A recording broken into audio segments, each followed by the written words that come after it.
If you feel behind in life, it's not because you're failing, it's because the world never taught you how to slow down. And before you scroll past this, give yourself a moment, because the tiredness you feel isn't laziness or weakness. Most people won't admit how exhausted they are, they just keep moving, consuming, and pretending they're fine, yet many of us wake up already behind, carrying a quiet pressure before the day even begins.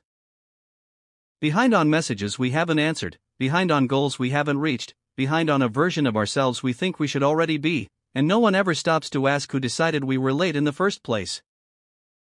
The world rewards speed, praises urgency, and confuses constant motion with meaning, so we rush not always towards something better but away from silence, because silence makes us notice what we've been avoiding. And there's a story we don't hear often of someone sitting by a window early in the morning with no phone and no music, just soft light moving slowly across the room, where nothing productive or impressive happens, and yet something inside them finally softens, because in that moment, life stops feeling like a problem to solve and starts feeling like something to experience, reminding us that being present is not a waste of time. Modern life teaches us that peace comes later, after the next goal, the next upgrade, the moment we finally figure everything out.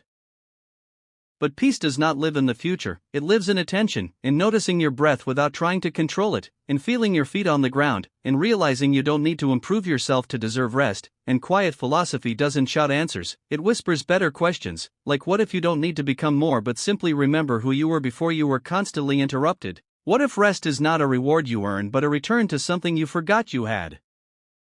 Because the strongest people are not always the loudest and the deepest lives are not always the most visible, and some victories leave no evidence at all except a calmer nervous system, a softer inner voice, less reaction, and more presence.